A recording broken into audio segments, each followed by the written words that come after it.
नमस्कार दोस्तों, स्टार 11 उत्तराखंड में आपका स्वागत है। आज जो मैं बात करने वाला हूँ, उत्तराखंड में आए पटवारी और लेखपाल के पाठ्यक्रम पर मैं बात करने वाला हूँ। तो दोस्तों, कई लोगों का मैसेज आया, कई लोगों ने कॉल करी कि सर आप पटवारी और लेखपाल का सिलेबस पाठ्यक्रम हमें समझा दीजिए। तो आपका यूकेएसएससी ने अपने वेबसाइट पर भी इस पाठ्यक्रम को डाला हुआ है, तो आप वहां से भी पीडीएफ को डाउनलोड कर सकते हैं। तो इस पर मैं सिर्फ आज बात करूंगा मैं कि किस किस सब्जेक्ट से आपके किस तरीके से किस प्रकार से आपके कौन कौन आपके जो सब्जेक्ट हैं उन पर कौन कौन से चैप्टर आपके सबसे ज़्यादा इम्पोर्टेंट हैं। तो मैं उसी पर आपकी आज बात करने वाला हूँ। तो दोस्तों, सामान्य तौर पर अभी तक जो लगातार उत्तराखंड में भर्ती आई थी, इससे पहले लेखपाल और पटवारी की, तो दोस्तों उसमें जो पेपर पूछा जाता था वो आपका 200 नंबर का होता था। और लेकिन अब जो है यूकेएसएससी ने अपना पैटर्न चेंज करते हुए केवल 100 नंबर का ही आपका ये पेपर रखा है। तो दोस्तों, इस 100 नंबर में आपके किस किस सब्जेक्ट से कितने कितने प्रश्न बनेंगे, इस पर हम बात कर रहे हैं। तो बात यह है कि आपका सामान्य, अगर हम बात करें हिंदी के विषय पे, तो हिंदी से जो आपके बनेंगे वो आपके 20 नंबर की आपकी हिंदी पूछी जाएगी। अभी हम इस पर डिटेल पर आगे बात करते हैं कि क्या क्या सब्जेक्ट, क्या क्या विषयों से आपके हिंदी पर क्वेश्चन बनिए। आगे हम बात करें सामान्य ज्ञान और सामान्य अध्ययन पर जो आपका टोटल नंबर बनेंगे वो आपके 40 अंकों की आपकी ये बनेगी, तो टोटल आपके 60 नंबर। आगे हम बात करें जो सामान्य ज्ञान के अंतर्गत आपका सामान्य बुद्धि परीक्षण और मानसिक योग्यता के बारे पर बात की जाएगी। इसके साथ साथ इतिहास, भूगोल, राजनीतिक विज्ञान, अर्थशास्त्र और राज्य, राष्ट्रीय और अंतर्राष्ट्रीय महत्व की समसामयिका घटनाओं पर भी आपकी बात की जाएगी दोस्तों।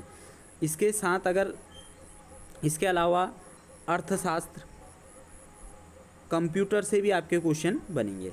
और उसी के साथ जो सबसे ज़्यादा आपका उत्तराखंड जो पूछी जाएगी वो टोटल 40 नंबर की। दोस्तों, इसमें फिर आपका उत्तराखंड का टोटली भौगोलिक स्थिति से लेकर इतिहास से लेकर ताल, भूग्याल, ये तमाम चीज़ें 40 नंबर की टोटल पूछी जाएंगी।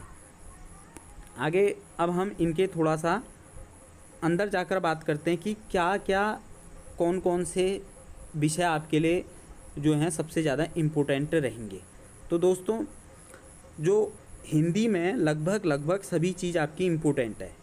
तो हम बात करते हैं जो आपका हिंदी के अंतर्गत भाषा एवं हिंदी भाषा, इससे जो आपके बनेंगे, इसके अंतर्गत जो हमारे मेन सब्जेक्ट हैं उस पर हम बात करें तो भाषा से क्वेश्चन बनेंगे, भाषा के प्रकार से क्वेश्चन बनेंगे और हिंदी भाषा के विकास से क्वेश्चन बनेंगे। इसके साथ साथ आपका कार्यालय भाषा, हिंदी की बोलियाँ और उत्तराखंड प्रदेश की प्रमुख बोलियों में आपके कुमाऊनी, गढ़वाली और जौनसारी। इसके अलावा दोस्तों, लिपि एवं वर्णमाला के अंतर्गत बात करें तो देवनागरी लिपि का विकास, देवनागरी लिपि के गुण दोष और आपका देवनागरी लिपि में लिखी जाने वाली भारतीय भाषाएं, इस पर भी आपके क्वेश्चन बनते हैं। स्वर और व्यंजनों पर क्वेश्चन बनेंगे। इसके साथ साथ हिंदी वर्तनी, यानी कि आपका शुद्ध अशुद्ध विराम चिन्ह पर लगातार क्वेश्चन बनते आए हैं और आगे भी इस पर क्वेश्चन बनेंगे दोस्तों।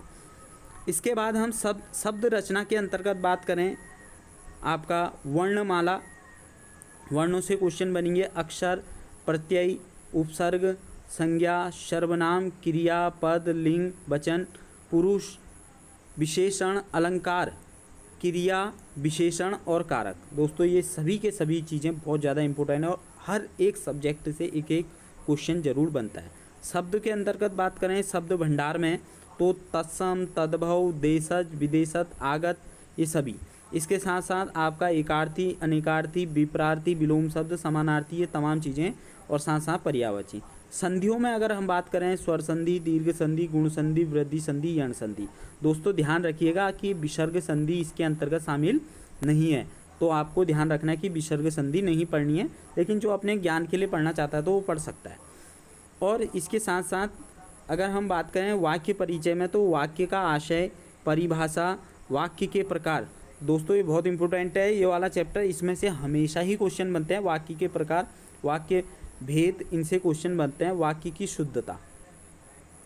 आगे हम बात करें मुहावरे। दोस्तों मुहावरों से हर समय क्वेश्चन बनते हैं।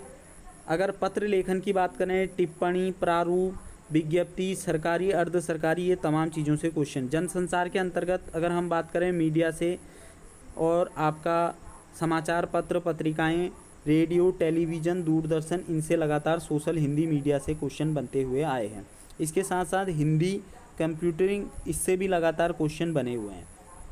इसके साथ साथ आपका दोस्तों अगर हिंदी साहित्य का सामान्य परिचय में हम बात करें, तो आपका जो कक्षा 10 और 12 की एनसीईआरटी है, उसके अंतर्गत जो प्रमुख कवि हैं उनको इसने लिया है एनसीईआरटी के अंतर्गत। अगर हम पद्य कवि की बात करें, तो पद्य कवि में आपके कबीरदास, सूरदास, तुलसीदास, मीरा, रसखान, जयशंकर प्रसाद, निराला, सुमित्रा नंदन पंत, माखनलाल चतुर्वेदी, सुबोध, मंगलेश डबराल और राजेश जोशी, ये तमाम आपके पद्य के अंतर्गत ये कवि रखे गए हैं। जबकि गद्य के अंतर्गत हम बात करें, तो राहुल सांस्कृतायन, हजारी प्रसाद द्विवेदी, मुंशी प्रेमचंद, महादेवी वर्मा, शिवानी पीताम्बर दत्त बर्थवाल, हरिशंकर प्रसाई, शैलेश मठियानी, मनोहर श्याम जोशी, मन्नू भंडारी और शेखर जोशी।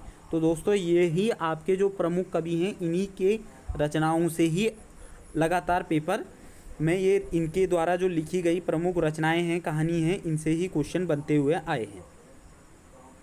तो दोस्तों ये था हिंदी का सिलेबस, ये इसका हिंदी का पाठ्यक्रम। और इसके साथ साथ आपका अगर हम बात करें सामान्य बुद्धि परीक्षण की, तो ये इसको 2 भागों में इसने बांटा हुआ है। एक आपका शाब्दिक मानसिक योग्यता के अंतर्गत, और दूसरा आपका शाब्दिक मानसिक योग्यता के अंतर्गत। तो आप इन सभी चैप्टरों को देख लीजिएगा। तो ये सारे के सारे चैप्टर आपके इम्पोर्टेंट हैं, और लगातार इससे पहले वाले पेपर में जो पटवारी लेखपाल का पेपर था, उस पर इससे लगातार क्वेश्चन बने हुए हैं दोस्तों। और अगर हम शाब्दिक मानसिक योग्यता के बारे में बात करें, तो इससे भी क्वेश्चन बने हुए थे। तो ये सारे के सारे आप इसके अंतर्गत जो आपके मुख्य चैप्टर हैं, उस पर अगर मैं बात कर दूं, जैसे आपका वर्णमाला के अंतर्गत, कूट लेखा के अंतर्गत, इसके साथ साथ आपका श्रृंखला, दिशा, रक्त संबंध, ये बहुत इम्पोर्टेंट है दोस्तों। कैलेंडर, बैठने का जो परीक्षण होता है, इसके साथ साथ, और न्याय निर्गम, इसके साथ साथ पहेलियों से तो दोस्तों कम ही क्वेश्चन बनते हैं। आंकड़े, ये लगातार आपके जो खास इम्पोर्टेंट, इनसे आप देख लीजिएगा इनको। आगे हम बात करें, तो इसमें भी आपके दोस्तों आपका वर्गीकरण, ये आपका बहुत इम्पोर्टेंट चैप्टर है। तो आप थोड़ा थोड़ा सभी सब्जेक्टों को देख लीजिएगा। इसके साथ साथ इतिहास में बात करें, तो इतिहास में दोस्तों इसमें जो प्राचीन इतिहास के अंतर्गत जो हैं हमारे सिंधु घाटी सभ्यता, वैदिक सभ्यता, उत्तर वैदिक काल, महाकाव्य काल, जैन धर्म, बौद्ध धर्म, मौर्य काल, उत्तर मौर्य काल, गुप्त साम्राज्य, उत्तर गुप्त साम्राज्य, इसके साथ साथ अरब और तुर्की आक्रमण के बारे में भी आपके यहाँ से भी क्वेश्चन बनेंगे।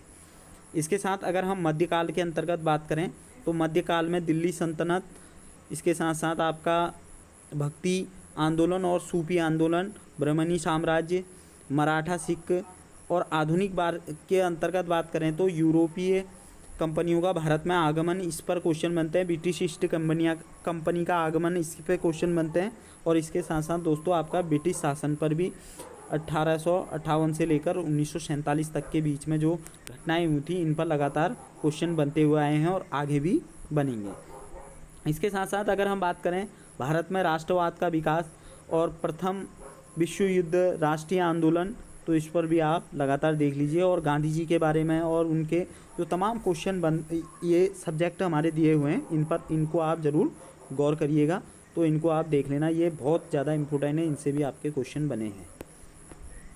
आगे बात करें हम भारत सरकार अधिनियम, तो दोस्तों इससे भी आपके ये भी बहुत इंपॉर्टेंट चैप्टर है, इसको भी आप देखना। विश्व का इतिहास, विश्व के इतिहास पर पहले तो नहीं पूछे जाते थे, लेकिन आगामी लगातार जो परीक्षाएं हुई हैं ऑनलाइन, उन पर आपके लगातार विश्व के इतिहास से क्वेश्चन बने हुए हैं, तो आप इनको देख लीजिएगा। भूगोल, भूगोल पर आपका विश्व का भूगोल, भारत का भूगोल, ये सभी इनके अंतर्गत जो चैप्टर आपके दिए हैं उनको भी आप देख लीजिएगा। आगे हम बात करें दोस्तों आपका पॉलिटिकल के अंतर्गत राष्ट्रीय आंदोलन, और राष्ट्रीय आंदोलन के अंतर्गत जो छोटे छोटे सब्जेक्ट दिए हैं उस पर आपका असहयोग आंदोलन के बाद सविनय अवज्ञा आंदोलन, भारत छोड़ो आंदोलन। तो भारत यानी कि गांधी जी के द्वारा जो तमाम आंदोलन चलाए हैं उनको आप देख लीजिएगा, और गांधीवाद, भारत का विभाजन, ये आप देख लीजिएगा। सभी के सभी गांधी जी को तो आप अच्छे से पढ़ लीजिएगा। पॉलिटिकल के अंतर्गत का बात करें भारतीय अर्थव्यवस्था के अंतर्गत, तो भारतीय संविधान की विशेषताएं, मौलिक अधिकार, मौलिक कर्तव्य, नीति निर्देशक तत्व, भारतीय संसद और भारत का सर्वोच्च न्यायालय, तो इनके अंतर्गत जो तमाम चीज़ें दी गई हैं, नागरिकता, इसके साथ साथ राष्ट्रीय क्षेत्रीय दल, पंचायती राज व्यवस्था। दोस्तों पंचायती राज व्यवस्था से तो पक्का ही आपका क्वेश्चन बनते हैं, और आने वाले वीडियो में भी आपका पंचायती राज व्यवस्था से लगातार ही क्वेश्चन बनेंगे। और उत्तराखंड की पंचायती अधिनियम व्यवस्था दोस्तों, तो उत्तराखंड की जो पंचायती राज व्यवस्था है इसके बारे में भी जितने भी अधिनियम आए हैं तो उनको आप देख लीजिएगा। मानव अधिकार, उसके साथ साथ ये आपका सभी चैप्टरों को आप एक एक बार रिवाइज जरूर कीजिएगा। इसके साथ साथ अर्थव्यवस्था में दोस्तों भारतीय अर्थव्यवस्था को, इसके साथ आप रैयतवाड़ी, ये व्यवस्था, ये तमाम आपके इसमें दिए हुए हैं, ये आप इनको देख लीजिएगा। मानवाधिकार, बैंकिंग, इन पर आप ज़रूर गौर कीजिएगा, और ज़रूर ही आपको एक दिन सफलता मिल ही जाएगी। तो ये वीडियो आपको कैसी लगी, लाइक करें, शेयर करें, चैनल को सब्सक्राइब करें। धन्यवाद।